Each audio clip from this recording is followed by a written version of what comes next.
Hello everyone, আজকে একটা water lily আঁকবো জল রঙে।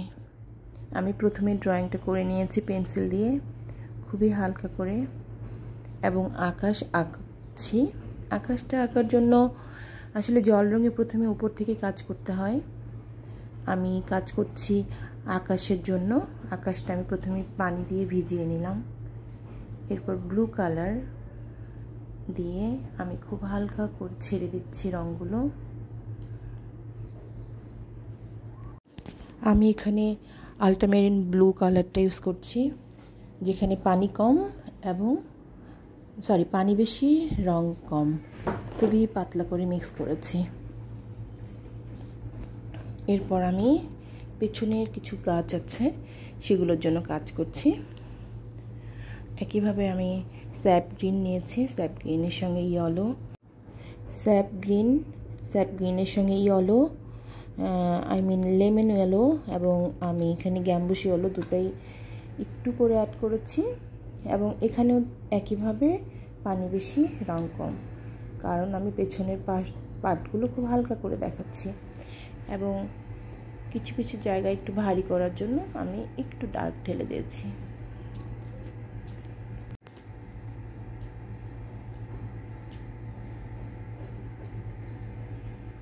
যেমন ঝোপের কাছে যেখানে একটু ভারী হবে সেখানে একটু গাঢ় করে রং ঢেলে দিচ্ছি। পেছনের গাছ আঁকার পাটটা আমার হয়ে গেছে। এরপর আমি ফুলগুলোকে খালি রেখে ব্লু কালার, আমি এখানে ব্লু কালারটা পানি বেশি, রং খুবই হালকা করে নিয়ে আমি পুরোটা পানি কালার করে নিচ্ছি। আমি ফুলগুলো খুবই সুন্দরভাবে বাকি রেখে শুধু পানির কাজটা ভিজিয়ে ভিজিয়ে করে নিচ্ছি। ফুল এবং ফুলের যে পাতাগুলো আছে সেগুলো আমি ছেড়ে ছেড়ে করছি। এখানে ব্লুটাকে আরেকটু সুন্দর দেখানোর জন্য আমি কোবাল্ট ব্লু হালকা করে আল্ট্রামেরিনের সঙ্গে মিক্স করে নিয়েছি। পেছনের দিকে লাইট, এবং আমি আসলে ফার্স্ট ওয়াশের কাজ করছি। এখন পুরোটা পানি আমি একইভাবে কালার করছি। এখন আমি শাপলা ফুলের যে পাতাগুলো আছে, লিফগুলো, যেগুলোকে আমরা কচুরিপানা বলি, আমি ঠিক জানি না কচুরিপানা অথবা শাপলা ফুলের যেই লিফগুলো, পাতাগুলো, সেখানে আমি রং দিচ্ছি।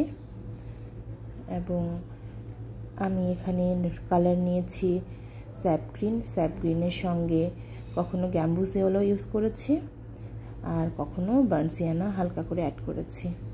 কারণ শুধু স্যাপ গ্রিনটা খুবই বেশি তাকিয়ে থাকে, বেশি কালার দেখা যায়, এবং যত বেশি কালার মিক্স করা যায় তত বেশি এক্সেপশনাল, তত বেশি ম্যাচিউর কাজ হয়।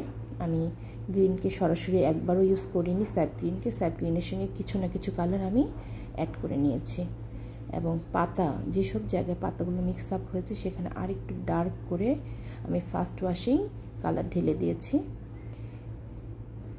আমার পাতার কালারগুলো চলছে। একইভাবে আমি সবগুলো পাতা করছি। পিছনে একটু লাইট কালার দিয়েছি আর সামনে একটু ডার্ক কালার দিয়েছি।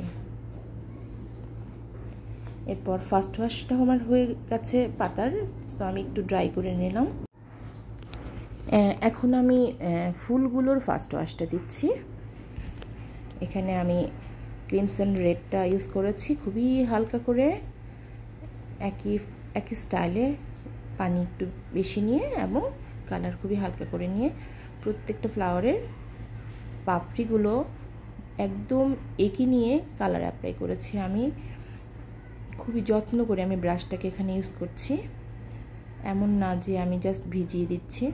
একটা কালারের পানিগুলো যেখানে যেখানে চলে যাবে সেখানে কালার চলে যাবে, যার জন্য আমি যেসব জায়গায় খালি রাখতে চেয়েছি, যেখানে আমার গ্রিন দেওয়ার প্রয়োজন, সেখানে আমি কিন্তু শুকনো রেখেছিলাম। এবং পরে আমি গ্রিন কালারটা ইউজ করেছি, এবং গ্রিনের সঙ্গে অবশ্যই কখনোই ডিরেক্ট গ্রিন না, গ্রিনের স্যাপ গ্রিন না, স্যাপ গ্রিনের সঙ্গে আমি দুটো কালার ব্যবহার করেছি। আমি গ্যাম্বুজিওলো আর মাঝে মাঝে ব্রান্সিয়ানা দিয়েছি, এবং ভেতরে পাতার কিছু কিছু পার্টকে আরেকটু ভালোভাবে দেখার জন্য আমি আসলে এখন সেকেন্ড ওয়াশটাও শুরু করে দিয়েছি। পাশাপাশি যেহেতু শুকিয়ে যাচ্ছে, সেকেন্ড ওয়াশে গিয়ে আমি কালারটা আরেকটু ডার্ক করে নিই, ক্রিমসন রেডটা আমি ভিতরের কিছু পার্ট ঢুকিয়ে দিলাম এবং শাপলা ফুলের ক্যারেক্টারটা এঁকে দিচ্ছি। কিছু কিছু জায়গায় ডার্ক দিয়ে আমি ফ্লাওয়ারে বেসিক্যালি 3 ধরনের ওয়াশই দিয়ে ফেললাম, first wash, second wash, third wash. এই থার্ড ওয়াশের কাজ দিয়ে আমি ক্যারেক্টারগুলো বের করে ফেলেছি। পাতার কাজগুলো করছি, পাতার কাজগুলো আমি একসঙ্গেই করে ফেলবো। এখানে সেকেন্ড ওয়াশটাই বেসিক্যালি আমি শুরু করেছি, কিন্তু আমি প্রথমেই একটু ডার্ক শেড নিয়ে খুব চিকন করে পাতার ক্যারেক্টারগুলো বের করে নিয়ে, এবং যেসব জায়গায় দুটো পাতা একসঙ্গে অ্যাড হয়েছে সেখানে সেকেন্ড ওয়াশগুলো আমি অ্যাপ্লাই করব। আমি সেকেন্ড ওয়াশে যে কালারটা প্রথমে অ্যাপ্লাই করেছিলাম তার থেকে একটু ডার্ক শেড নিয়ে আমি ক্যারেক্টার ওয়াইজ অ্যাপ্লাই করছি। যে কালারগুলো দিয়েছিলাম আগে তার থেকে একটু ডার্ক শেড, এবং এক্ষেত্রে আমার পানির থেকে কালার একটু বেশি হবে। দুটো পাতা যেখানে মিক্স হয়েছে, একটা পাতার থেকে একটা পাতা নিচে পড়েছে, সেখানে একটু ডার্ক টোন দিলেই আলো ছায়াটা দেখানো যায় খুব সুন্দরভাবে, এবং ক্যারেক্টারগুলো বের করে দিলে কাজটা আস্তে আস্তে ফুটে বের হয়ে আসবে। ওয়াটার কালার হচ্ছে পৃথিবীর, আমি জানি না, পৃথিবীর খুবই পপুলার একটা মিডিয়া, আমার নিজের খুব বেশি ফেভারিট।